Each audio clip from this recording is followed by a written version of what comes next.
अस्सलाम वालेकुम नाज़रीन, पैगाम रमज़ान के साथ मैं हूँ आपकी मेज़बान मुक़द्दस चौधरी। आज हमारे प्रोग्राम पैगाम रमज़ान में तशरीफ़ लाए हैं सैयद अली ताहिर शराज़ी।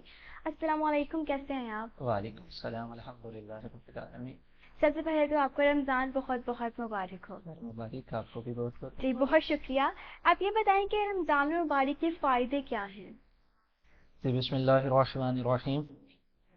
शहरुर रमज़ान अल्लज़ी उन्ज़िला फ़ीहिल क़ुरआन।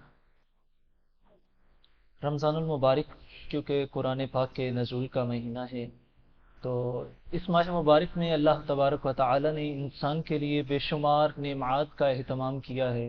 जी जिस तरह हमारे माशरे में आम है कि, और हमें उलमाए कराम भी यही बताते हैं और हदीस से भी यही वाज़ेह है जी कि रमज़ानुल मुबारक में अल्लाह तबारक व तआला इंसान के लिए अपनी ढेरों रहमतें और बरकतें नाजिल करता है।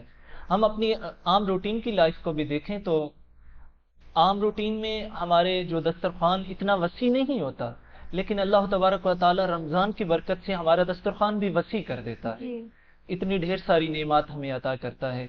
और रमज़ानुल मुबारक इंसान को उन चीज़ों से इज्तनाब का मौका फराहम करता है जो हम अपनी प्रैक्टिकल लाइफ में आम रूटीन में कर रहे होते जी हैं। जैसे कि हम अपनी नमाजों में बेहतरी लाते हैं इस रमज़ान की बबरकत से। कुरान पाक की तिलावत के लिए बेहतरी हमारे अंदर आ जाती है क्योंकि उसका बाकायदा एक एहतमाम किया जाता है। और रमज़ानुल मुबारक में अल्लाह तबारक व तआला ने हमारे लिए इतनी आसानियाँ पैदा फरमाई हैं और इतने ज़्यादा इसके बेशुमार फ़ायदे हैं। जहाँ मादी फ़ायद हैं, रूहानी फ़ायद हैं, वहाँ पे हमारे इंसानियत के लिए उस मालिक ने नफ्सियाती फ़ायद भी इसके बेशुमार पैदा फरमाए हैं। जैसे एक अमेरिकन यूनिवर्सिटी है, उसकी एक तहकीक है, उसमें यह है कि एक बीमारी है डिमेंशिया, जी जी जिसे इंजाइमर कहते हैं, जिससे यानी इंसान का जो कुव्वत हाफिजा होता है वो कम हो जाता है। उन्होंने तहकीक की है कि एक इंसान जब फास्टिंग करता है, रोजा रखता है, तो अल्लाह ताला इसकी बबरकत से यानी फास्टिंग की वजह से उसकी जो वो सोचने की कुव्वत है वो बढ़ जाती है।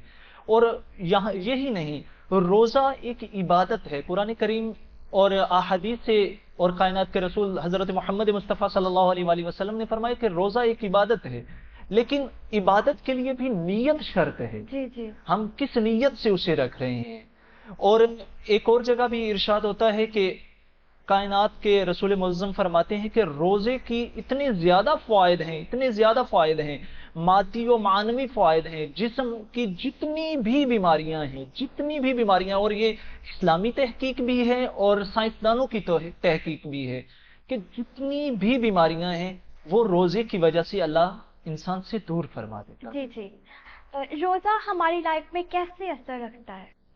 रोजा हमारी लाइफ में बहुत अहम असर अंदाज होता है। देखें, हम आम रूटीन से हट के रोजे की हालत में हमारी रूटीन चेंज हो जाती है। बिल्कुल देखें, एक आदमी जो है पहले रमजानुल मुबारक से पहले वो अगर अगर नमाज का आदी है तो वो 5 बजे उठ के नमाज अदा करता है, लेकिन उसके बाद फिर सो जाता है। लेकिन आम रूटीन से हट के जब रमजानुल मुबारक का महीना आता है तो इंसान सहरी के वक्त उठता है, जी पूरा एहतमाम किया जाता है, सहरी का एहतमाम होता है, उसके बाद फिर वो सहरी करता है, उसके बाद बाजमात नमाज का एहतमाम होता है, कुरान पाक की तिलावत का सिलसिला होता है, उसके बाद फिर इंसान अपने कामकाज के लिए निकल जाता है।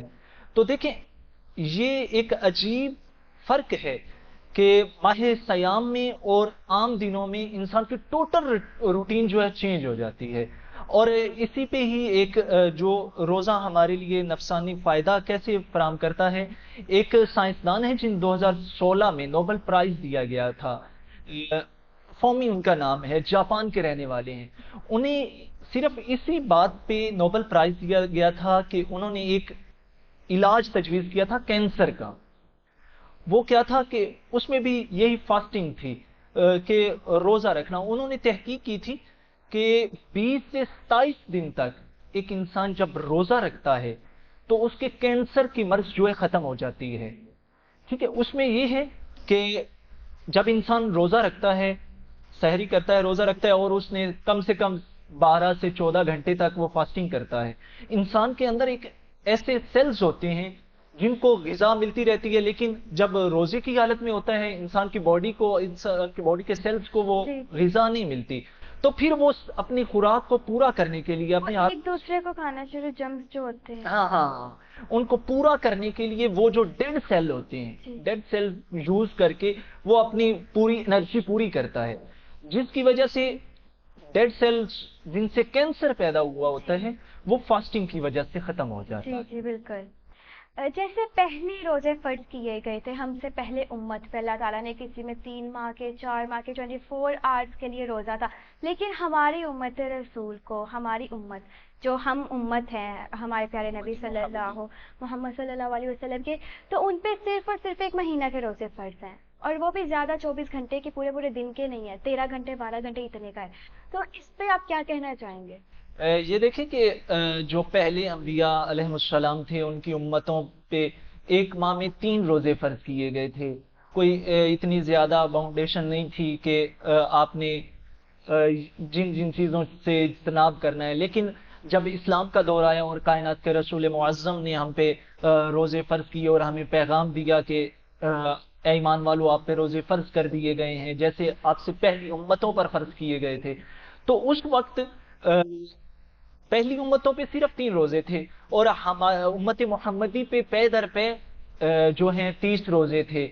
وہ جو میں نے آپ کو پہلے تحقیق بتائی ہے اسی میں یہ دیکھیں کہ 20 سے 27 دن تک کی فاسٹنگ ضروری ہے، اس نے تحقیق کی تھی جس کی وجہ سے اسے نوبل پرائز دیا تھا۔ لیکن دیکھیں اسلام کی برکت کیا ہے، اسلام کی برکت یہ ہے کہ آج سے 1400 سال پہلے کائنات کے رسول معظم حضرت محمد مصطفیٰ صلی اللہ علیہ وآلہ وسلم نے اللہ کے حکم سے ہمیں یہ فرما دیا تھا کہ آپ 30 دن تک مسلسل روزے رکھو، جب تم روزے رکھو کہ تمہاری انسان کی جسمانی اور روحانی تمام بیماریاں جو ہیں وہ دور ہو جائیں گی۔ جی بالکل۔ جی اس کے علاوہ آپ یہ بتائیں کہ روزے میں ہمیں کن چیزوں سے بچنا چاہیے؟ جی بالکل، بہت اچھا سوال کیا۔ روزے کی حالت میں وہ تمام چیزیں جو اللہ تبارک و تعالی نے ہم پہ حرام قرار دی ہیں ان سے ہمیں اجتناب کرنا چاہیے، اور جو شرعی ٹرم ہے اس میں جیسے کھانا پینا اور دوسری جن چیزوں سے اسلام نے ہمیں ممانعت کی ہے ان سے ہمیں اجتناب کرنا چاہیے۔ صحیح۔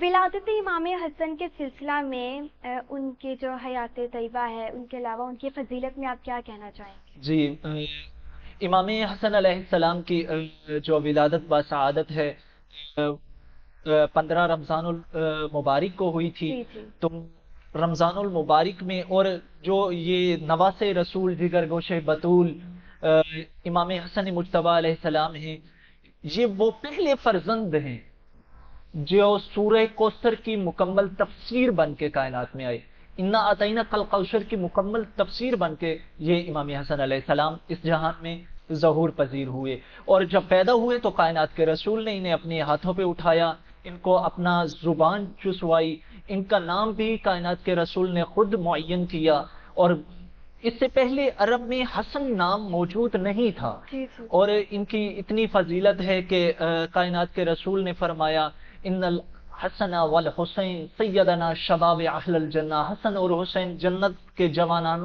جنت کے سردار ہیں۔